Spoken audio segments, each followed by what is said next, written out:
मोदी 3.0 सरकार के 100 दिन पूरे हो चुके हैं और आज प्रधानमंत्री नरेंद्र मोदी का जन्मदिन है। बीजेपी इसको एक विशेष दिन के रूप में मना भी रही है और सरकार की उपलब्धियां भी देश के सामने रखी जा रही है। हमारे साथ इस पर बातचीत करने के लिए केंद्रीय राज्य मंत्री जितेंद्र सिंह जुड़े हुए हैं। बहुत बहुत स्वागत है सर आपका टीवी 9 भारतवर्ष में। धन्यवाद रवि जी। 100 दिन पूरे हो चुके हैं। मोदी सरकार का यह तीसरा लगातार कार्यकाल है। आपकी दृष्टि में, आप सरकार की दृष्टि में और पार्टी की दृष्टि में ये 100 दिन कैसे रहे? चुनौतियां क्या रही और क्या बड़ी उपलब्धियां आप गिनाना चाहेंगे, बताना चाहेंगे देश को? नहीं, सबसे पहले तो जैसे आपने ठीक कहा कि प्रधानमंत्री मोदी जी का जन्मदिन है, बहुत बहुत शुभकामनाएं। हर वर्ष की तरह इस बार भी इसको सेवा पखवाड़ा के रूप में मनाया जाएगा और हम भाग्यशाली हैं कि दुनिया के सबसे कदावर लीडर का नेतृत्व हमें हासिल हुआ। और ये जो 100 दिन की आपने बात की, तो मुझे लगता है कि मोदी जी की जो कार्यशैली है, जो कार्य संस्कृति है, उनका जो व्यक्तित्व है, उसकी भी एक झलक है। जिस निरंतरता के साथ पिछले 10 वर्षों में कार्य हुआ, उसमें भी मुझे लगता है कि मोदी जी के कामकाज के तरीके की सबसे बड़ी विशेषता ये है कि उनमें निष्ठा भी है, प्रतिबद्धता भी है, निरंतरता भी है। किसी भी लक्ष्य को संकल्प से सिद्धि तक पहुंचाने के लिए इच्छा शक्ति भी है।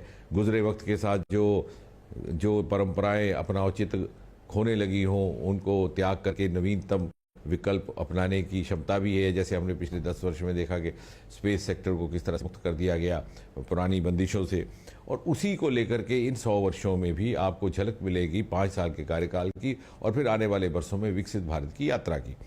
इसमें फोकस रहा है इंफ्रास्ट्रक्चर डेवलपमेंट का, जिससे नागरिक के जीवन में सरलता है। फोकस रहा है डिफेंस प्रोडक्शन का, देश की सुरक्षा के लिए। फोकस रहा है R&D का, जिससे कि रोजगार के साधन उत्पन्न होते हैं। और अगर आप स्पेसिफिक बात करें तो लगभग 15 लाख करोड़ रुपए की इन्वेस्टमेंट एंड अनाउंसमेंट्स हुई हैं इंफ्रास्ट्रक्चर के लिए। लगभग 3 लाख करोड़ रेल, मेट्रो, सड़क इत्यादि के लिए, यातायात के लिए। और जो विज्ञान संबंधी विभाग है, जो मेरे दायित्व में भी इंक्लूडेड है, ये शामिल है, उसकी अगर हम बात करें तो अनेकों महत्वपूर्ण निर्णय हुए हैं। स्पेस को लेकर के इन 100 दिनों में ही 1000 करोड़ का वेंचर फंड निर्धारित किया गया स्टार्टअप्स के लिए। गगनयान के लिए एस्ट्रोनॉट्स की शिनाख्त हो गई। मिशन मौसम शुरू किया गया अभी पिछले ही सप्ताह, जिसके परिणाम स्वरूप अपग्रेडेशन होगी। मोस्ट मॉडर्न वर्ल्ड स्टैंडर्ड हमारा वेदर फोरकास्ट बन जाएगा। इसी दौरान नेशनल रिसर्च फाउंडेशन स्थापित किया था दूसरे कार्यकाल के आखिरी सप्ताहों में, परंतु उसके लिए 50,000 करोड़ रुपए की मान्यता अभी दी गई। बायो E3 एक बहुत महत्वपूर्ण निर्णय, एक नई पॉलिसी बायो इकोनॉमी को लेकर के, वो भी इन्हीं 100 दिनों के भीतर हुई है। बायो E3 अर्थात bio economy, biotechnology for economy, biotechnology for environment, biotechnology for employment. क्योंकि हमारा ये मानना है कि आने वाली इंडस्ट्रियल रेवोल्यूशन दुनिया में बायो इकोनॉमी ड्रिवन होगी, जिस तरह से कि 90 के दशक की IT ड्रिवन थी, और उसमें भारत पहल करने वाला है। जम्मू कश्मीर में चुनाव होने वाले हैं और केंद्र सरकार के कामकाज को कश्मीर घाटी तक पहुंचाने के लिए सरकार प्रतिबद्ध है। हर मन से हमने यही सुना। केंद्र सरकार के अब तक के और इस 100 दिन के कार्यों का क्या प्रभाव पड़ने वाला है जम्मू कश्मीर के चुनाव में? आपसे ये तो सवाल बनता ही बनता है। नहीं, मुझे लगता है सबसे पहली बात तो यह है कि पहली बार जम्मू कश्मीर में लोकतांत्रिक प्रक्रियाओं का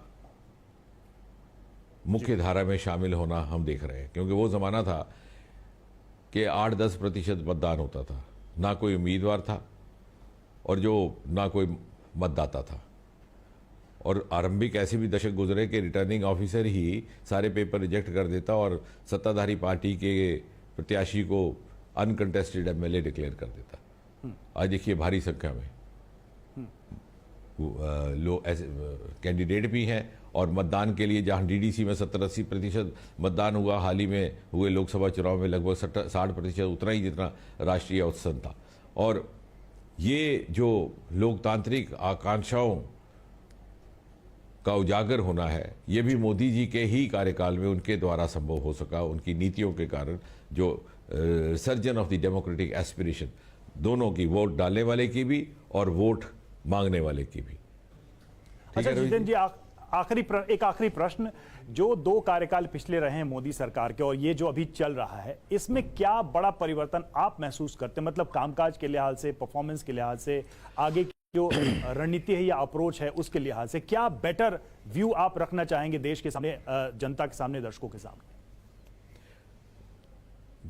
पहले 5 साल में जो हमें बैगेज मिला था लेगेसी का, कांग्रेस का, उसकी भी सफाई करने की जिम्मेवारी हमारे पे थी। जो घोटाले थे, जो लोगों में एक हताशा पैदा हुई थी, उसको ऑप्टिमिज्म में कन्वर्ट करना, और बड़ा सफलतापूर्वक मोदी जी वो कर पाए।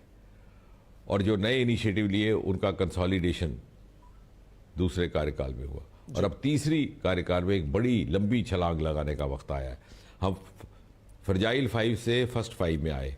अब हम इसी कार्यकाल में मोदी जी हमको चौथी और तीसरी तक ले जाएंगे, और फिर उस पेडेस्टल पर जहां पर के दुनिया इस वक्त हमें देखने के लिए इंतजार कर रही है।